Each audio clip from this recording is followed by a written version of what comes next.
بسم الله الرحمن الرحيم. باب قوله تعالى ووصينا الإنسان بوالديه حسنا. حدثنا الأبو الوليد قال حدثنا شعبة قال وليد بن العيذار أخبرني قال سمعت أبا عمرو الشيباني يقول حدثنا صاحب هذه الدار وأومأ بيده إلى دار عبد الله قال سألت النبي صلى الله عليه وسلم أي العمل أحب إلى الله عز وجل قال الصلاة على وقتها قلت ثم أي قال ثم بر الوالدين قلت ثم أي قال ثم الجهاد في سبيل الله قال حدثني بهن ولو استزادته لزادني۔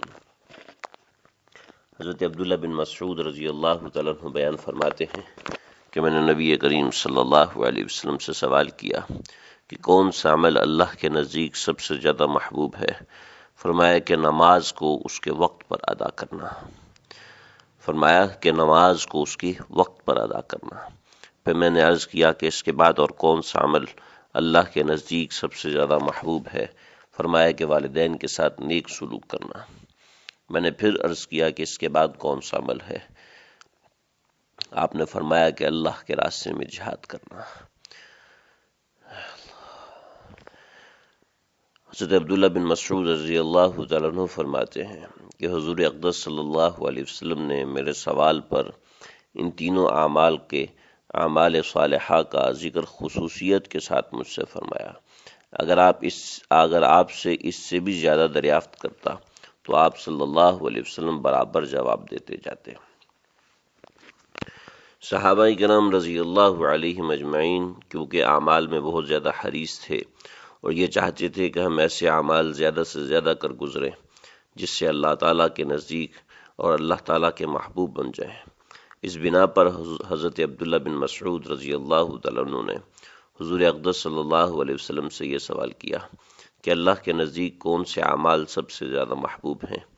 تو آپ صلی اللہ علیہ وسلم نے نماز کو اس کے وقت پر ادا کرنا اللہ کے نزدیک سب سے زیادہ محبوب بتایا۔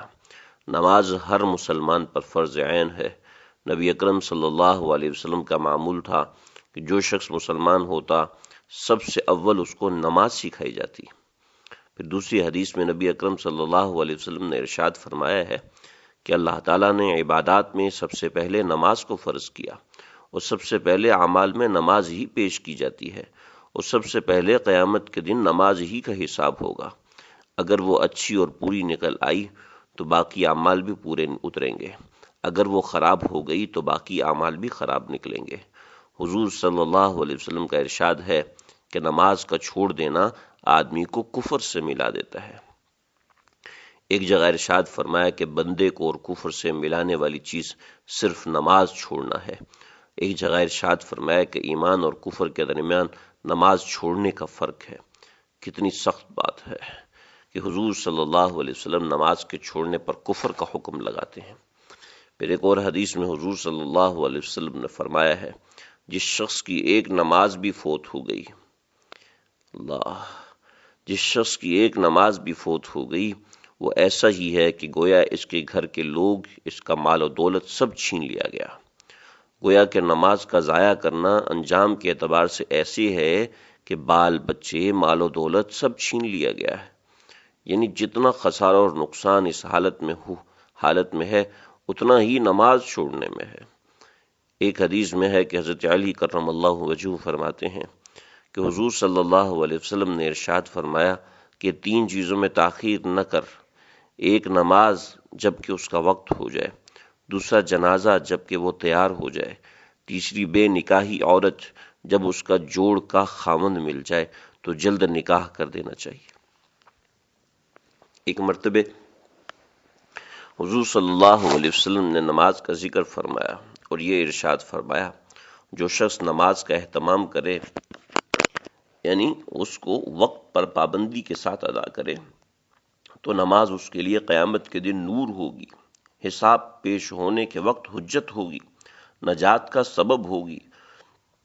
اور جو شخص نماز کا اہتمام نہ کرے اس کے لیے قیامت کے دن نہ نور ہوگا، نہ اس کے پاس کوئی حجت ہوگی، نہ نجات کا کوئی راستہ، نہ کوئی ذریعہ، ہوگا اس کا حشر فرعون اور حامان اور ابی بن خلف یعنی ان کافروں کے ساتھ ہوگا۔ اللہ ہماری حفاظت فرمائے، اللہ ہمیں نماز کی پابندی کرنے والا بنائے۔ پھر دوسرا عمل جو سیدنا عبداللہ بن مسعود رضی اللہ تعالیٰ عنہ نے پوچھا، حضرت عبداللہ بن مسعود رضی اللہ تعالیٰ عنہ فرماتے ہیں کہ رسول اللہ صلی اللہ علیہ وسلم سے دوبارہ میں نے عرض کیا کہ اس کے بعد کون سا عمل اللہ کے نزدیک سب سے زیادہ محبوب ہے، تو آپ نے فرمایا کہ والدین کے ساتھ نیک سلوک کرنا۔ والدین کے ساتھ حسن سلوک کرنے کے متعلق قرآن مجید میں اللہ رب العزت نے کئی جگہ پر فرمایا ہے، جیسے کہ سورہ بنی اسرائیل میں فرمایا وَقَضَىٰ رَبُّكَ أَلَّا تَعْبُدُوا إِلَّا إِيَّاهُ وَبِالْوَالِدَيْنِ إِحْسَانًا إِمَّا يَبْلُغَنَّ عِندَكَ الْكِبَرَ أَحَدُهُمَا أَوْ كِلَاهُمَا فَلَا تَقُل لَّهُمَا أُفٍّ وَلَا تَنْهَرْهُمَا وَقُل لَّهُمَا قَوْلًا كَرِيمًا وَاخْفِضْ لَهُمَا جَنَاحَ الذُّلِّ مِنَ الرَّحْمَةِ وَقُل رَّبِّ ارْحَمْهُمَا كَمَا رَبَّيَانِي صَغِيرًا۔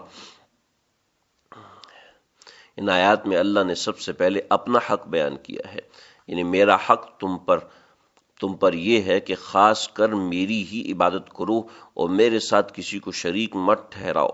اس کے بعد اللہ تعالیٰ نے فوراً ہی ماں باپ کا حق بیان کر دیا کہ جب تم ماں کے پیٹ میں تھے اور جب تم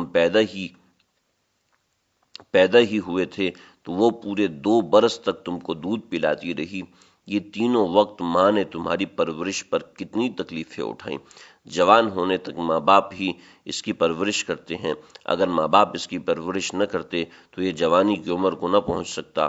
ہر تکلیف کو ماں باپ نے برداشت کیا اور تمہیں کسی قسم کی تکلیف نہ ہونے دی۔ اس لیے اللہ تعالیٰ نے فرمایا جب والدین دونوں یا ان میں سے ایک بڑھاپے کو پہنچ جائے اور وہ تمہاری خدمت کا محتاج ہو جائے تو دل و جان سے ان کی خدمت کرنا، خوب ادب سے ان سے بات کرنا، ان کے حق میں خدمت کے ساتھ دعا بھی کرتے رہنا کہ اے میرے رب ان دونوں پر رحمت فرمائیے، جس طرح انہوں نے مجھے بچپن میں پالا اور مجھے ان کی خدمت کی توفیق دی۔ حقیقت یہ ہے کہ اگر ہم ساری عمر بھی اپنے والدین کی خدمت کریں تب بھی ان کا حق ادا نہیں کر سکتے۔ اس کے علاوہ آگے آنے والی احادیث میں حضور صلی اللہ علیہ وسلم نے ماں باپ کے حقوق جو بیان فرمائے ہیں وہ بھی اصل میں قرآن مجید کی ان آیات ہی کی تشریح و تفسیر ہیں۔ حضرت عبداللہ بن مسعود رضی اللہ تعالیٰ عنہ راوی حدیث فرماتے ہیں اب تیسری مرتبہ میں نے عرض کیا کہ اس کے بعد کون سا عمل اللہ کے نزدیک زیادہ محبوب ہے، تو آپ صلی اللہ علیہ وسلم نے فرمایا کہ اللہ کے راستے میں جہاد کرنا۔ شریعت کی اصطلاح میں جہاد اس اجتماعی محنت اور کوشش کو کہا جاتا ہے جو اللہ تعالیٰ کے بھیجے ہوئے قوانین کو دنیا میں قائم کرنے اور بلند کرنے کے لیے کی جائے، اور اس محنت اور کوشش میں اپنا سارا مال اور دولت اور اپنی جان بھی قربان کرنی پڑے تو اللہ کے راستے میں قربان کرنے سے دریغ نہ کرے۔ اور مشہور معنی یہ ہے کہ اعلاء کلمت اللہ اور اسلام کی سربلندی کے لیے اپنی جان اور مال اور کتابت کے ذریعے کفار کے خلاف جہاد کرنا تاکہ اسلام تمام ادیان باطلہ پر غالب آ جائے۔ جہاد اسلامی فرائض میں اہم فریضہ ہے۔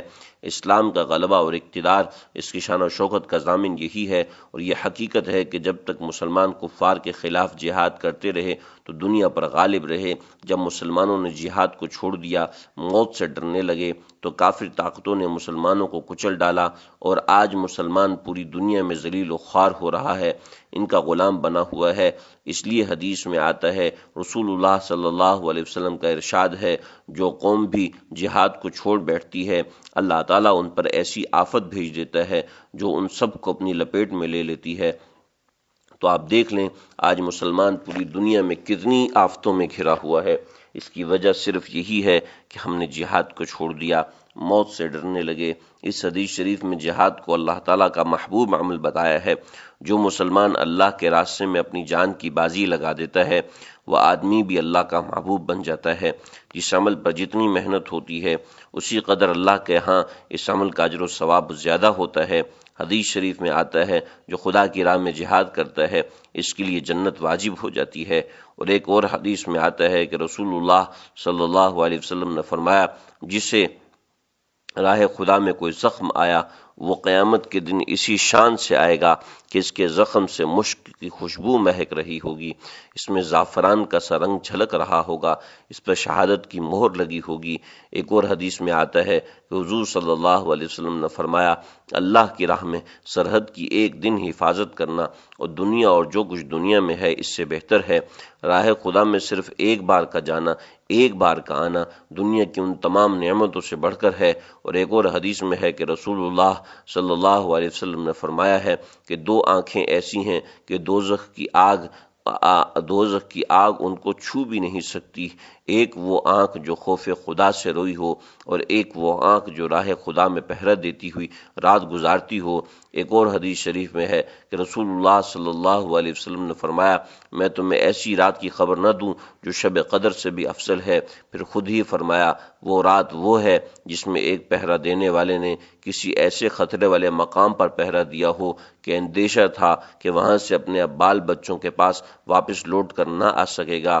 ان سب روایات سے اسلامی فوج کے غازیوں اور مجاہدوں کے اجر و ثواب کا ذکر ہے جو اللہ تعالیٰ ان کو عنایت فرمائیں گے۔ دنیا کی ہر حکومت اپنی فوج کی خدمات کو جو درجہ اور اہمیت دیتی ہے، وہ ملک کے دوسرے خدمتگاروں کو وہ درجہ حاصل نہیں ہوتا۔